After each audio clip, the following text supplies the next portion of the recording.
Wherever you're getting this, whether it's the Bet Las Vegas, the Odyssey app, the Sporting Tribune today, the Sporting Tribune throughout all of our social media, whether you're watching or listening, we appreciate you. It is week number 4, the Raiders versus the Chargers. And ladies and gentlemen, before we bring in our next guest, I just need to let you know I've spent this week talking about Raiders football this season and Chargers football this season.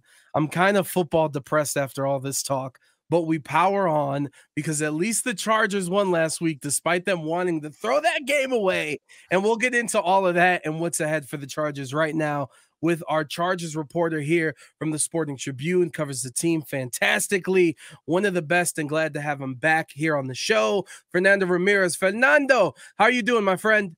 I'm a little annoyed. All this Taylor Swift talk, I'm kind of like over it. You have old white people coming out and talking about it. Like last night, can't remember who was doing them. Aikman and what's his name and Buck were talking about. I'm like, what are you guys talking about? Like a 29-year-old girl for, like, and the relationships of younger people. Like, just leave it alone. But I guess that's what the algorithm around. Everybody's breaking it down. It's incredible. I can't believe it.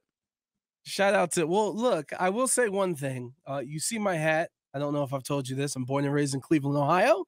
Same household of the Kelseys. And I.O., shout out to Notre Dame. Shout out to the 10 men on the field with Jesus. Twice.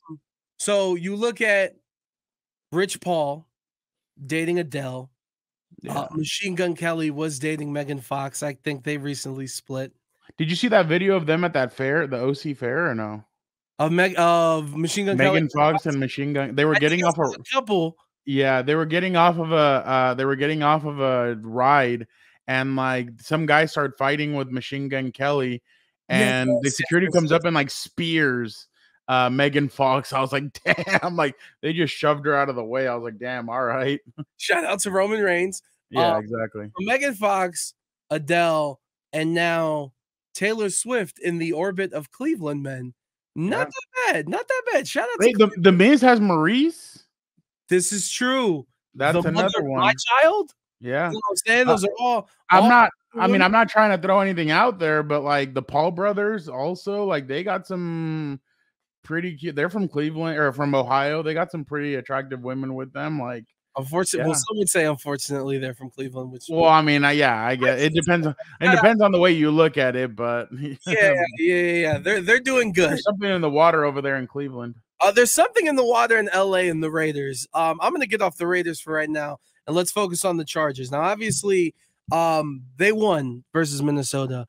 What an interesting game where if you just look at the box score and you see Justin Herbert, which I believe off the top of my head was 40 for 47, 393 yards, 405 actually. No interceptions. Yeah. Pretty good box score, pretty great season for Justin Herbert.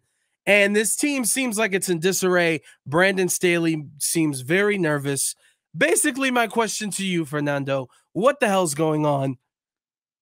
Well, obviously, Mike Williams just got put on IR, so that he's done for the season, unfortunately, for the Chargers, because he's been a big piece since 2018. His rookie year, he was dealing with a back problem, so he never really inserted himself into this offense, but he's really been a big part of it. Obviously, we'll see what happens with his future because he is due to make a lot of money next year, so who knows what the Chargers are going to end up doing. Now it's about Quentin Johnson. Can Quentin Johnson step up and be that number 1 draft pick that the Chargers are hoping for? Now it's going to be trial by fire. Same thing happened with Keenan Allen, though, a couple of years ago when Keenan Allen was drafted in the 3rd round, but he had 1st-round talent. He just had a knee injury coming out. But Keenan, during training camp, was always with the 3s, with the 2s. And then Malcolm Floyd gets hurt. They throw him in, and then he becomes Keenan Allen. They're hoping that I'm guessing the same thing happens with Quentin Johnston, that now that there's an injury, he comes out, he shines. So we'll see how that happens. But yeah, Justin Herbert has been having a great season. There's only one quarterback that hasn't turned over the ball at all this season, and it's Justin Herbert. He's taking care of it while still taking shots. He really has had I thought a great 3 games. It's not his fault. regardless of what you see on Twitter, but it isn't his fault that they are not 3-0. They should be 3-0. They should have beaten Miami. They should have beaten Tennessee, and now they won this game. But with Brandon Staley, I don't think there's any nerves. I think the Spanos family are completely behind him. Like, even if they would have blown that game, I don't think they would have fired him. That's just not the Spanos. That's not the Spanos MO. They won't do that. So I don't think they would have fired him.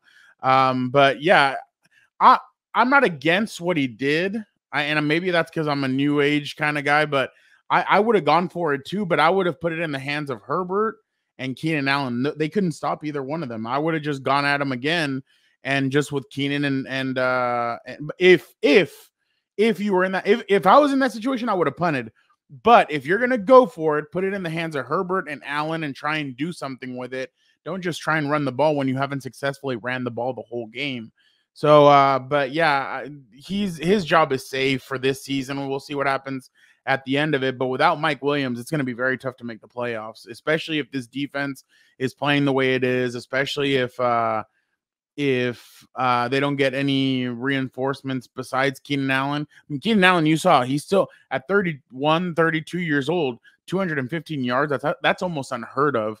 But like I was told recently, somebody was telling me Keenan Allen will probably be a top receiver for another 3 or 4 years because of his style of play.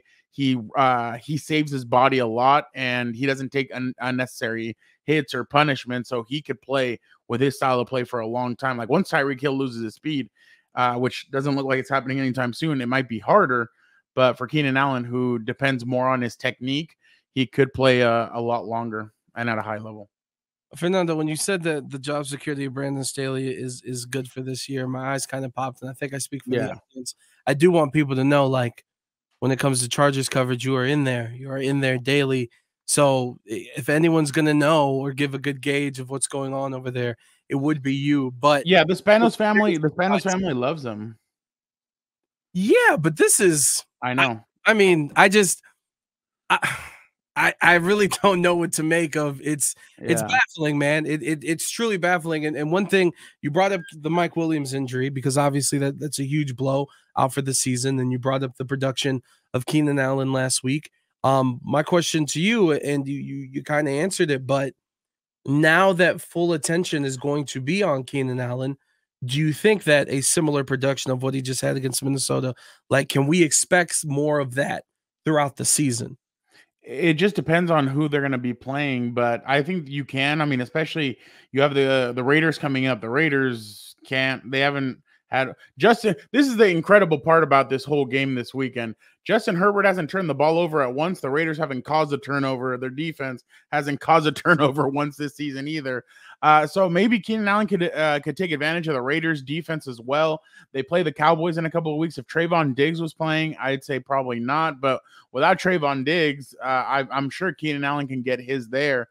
The Chiefs game is going to be the one that might be the hardest one, just because, man, Kansas City's defense, the way they've stepped up this year, and Steve Spagnuolo has been called, like, the Chiefs fans have called for his job numerous times, and look at him, he's still there. He's still producing at a high level. So I'm really impressed with Steve Spagnuolo's defense. They're young, they're aggressive, they're flying all over. That might be a tough one. But yeah, I mean, I think Keenan can still do it, but it's going to depend on Josh Palmer and Quentin Johnson and Simi Fehoko. I mean, I don't know how much he's going to play, but he's a big-bodied guy. He's about 6'3", 6'4". I don't know how much they're going to use him, but I feel like they should. I mean, at least give him a shot. You sign him to the 53-man roster. I think he is going to get a chance to maybe do something. So, but yeah, it's all going to the production around him. Gerald Everett has to pick it up. Donald Parham caught 2 touchdowns over the weekend. He has to pick it up. Austin Eckler, I don't think I'd be surprised if Austin played this weekend, just because the bye week is coming up. Let him give him another 2 weeks to rest and come back for that Cowboys game. But when he comes back, they have to run the football more efficiently. So if everybody else picks up their game, then Keenan Allen should have more production like that. But it's just going to be tough, because now everybody's going to be zeroing in on Keenan, knowing how dangerous he is, and 215 yards for the kind of player that Keenan is. Like, he's not a down the field blazing speed. Like, he's more of tire you out the whole game and then expose you once the going gets going.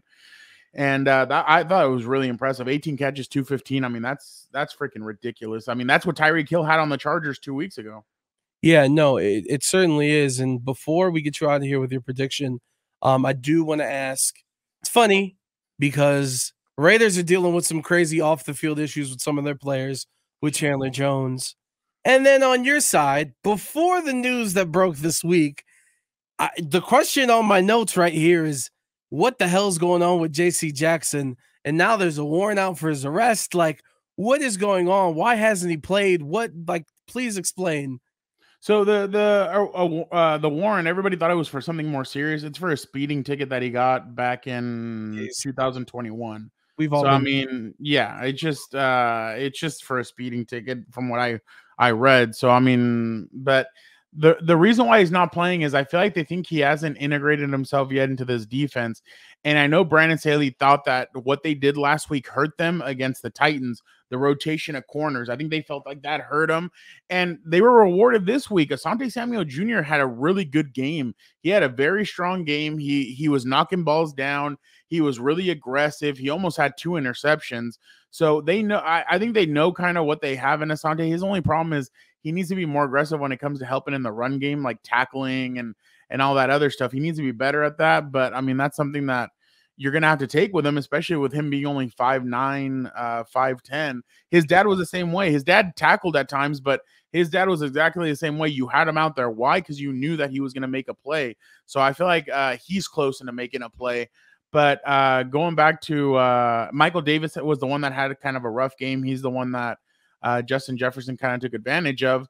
But they they don't want a rotation. They want 2 starters and a slot corner, and they feel like these 3 guys are the best. Jazier Taylor in the slot, Asante outside, and Michael Davis outside. JC Jackson, I don't know what's going to happen with him, but I saw a funny post the other day that said, watch the Chargers cut him after this season. Bill Belichick pays him $1 million and turns him back into an all-pro next season. But I wouldn't doubt it with the way Bill Belichick operates. But that's why I'm very hesitant when it comes to secondary players out of the Bill Belichick tree. They fit his system. They fit what he's doing. But then when it comes to them hitting free agency, they're never as good as what they were in New England. So, but yeah, it's just he hasn't fit that. I don't know how much of that knee injury is still bothering him, but it's just not a good look when you see your $82 million corner on the sideline just standing there while everybody else is on the team. And Derwin James and everybody's been very patient with him, but it just doesn't look like it's gonna it hasn't materialized up until this point. So who knows what happens next. But as of right now, he's gonna have to fight to try and suit up on Sundays, which is crazy to think about. No, 100%. And before we get you out of here, Fernando Ramirez joining us on the Sporting Tribune today, the Arash Markazi Show, Odyssey Sports, and the Bet Las Vegas. This game is very interesting for both teams. Someone's going to have to end up winning. Well, I mean, maybe Brandon learned from the last time they played. Yeah. Maybe they actually go for the tie. But the directions of these teams are going to be very interesting depending on how it goes. Here in Las Vegas, a lot of people expecting the Chargers to blow the Raiders at, because that's just how they feel about the Raiders right now in this moment. On the flip side, for you, what's your prediction for this game? I do think the Chargers win, but I don't see a blowout just because it's a divisional game. I mean, we all saw what happened over the weekend with Houston and Jacksonville. You've seen what division games look like, so I think it'll be a lot closer. But I think the Chargers do take this one. They'll go into the bye week 2-2, and I'm sure they'll be happy about that. But it's going to be a little bit rough just because no Mike Williams. That I'm sure will be rough, but I'm sure the Charger offensive line is much improved to handle that Raiders pass rush. And I mean, unfortunately, that Raiders pass rush only has Max Crosby. So opposite of him, there's no pass rush on that side. I know the Raiders have Jerry Tillery, who obviously is very familiar with Charger fans are very familiar with Jerry Tillery. So that'll be interesting. The one aspect of this, well, Phillip Rivers isn't playing, but I would say Marcus Peters is an interesting factor just because he used to love picking Phillip Rivers off. There was one time where I think he had in a season, he had like 2 or 3 off of him, and one of them was a pick 6. So, but Justin Herbert will probably end up, he'll do what he does, take care of the football. They'll move the football up and down the field. They're going to need to score some points the way they have in these first 3 games. But I do see the Chargers winning, and I do see the stadium being more Chargers than Raiders. I know some fans will find that one even amazing, but I think there'll be more Charger fans than Raider fans. I think Raider fans are pissed, dude. Like Devontae Adams is pissed. Like you hear all the stuff coming out about him. I think Raider fans are pissed off at the organization. They're pissed off at Josh McDaniels, and they're pissed off at Jimmy G also. So yeah, it's gonna be interesting to see what happens this weekend, though. There it is. That's the headline. That's the Instagram clip. A hot take from Fernando as we get out of here. As always, Fernando, we appreciate you. Be sure to check out his work at the Sporting Tribune and all his social media down below, somewhere over there. Hold on. Let me get the point right.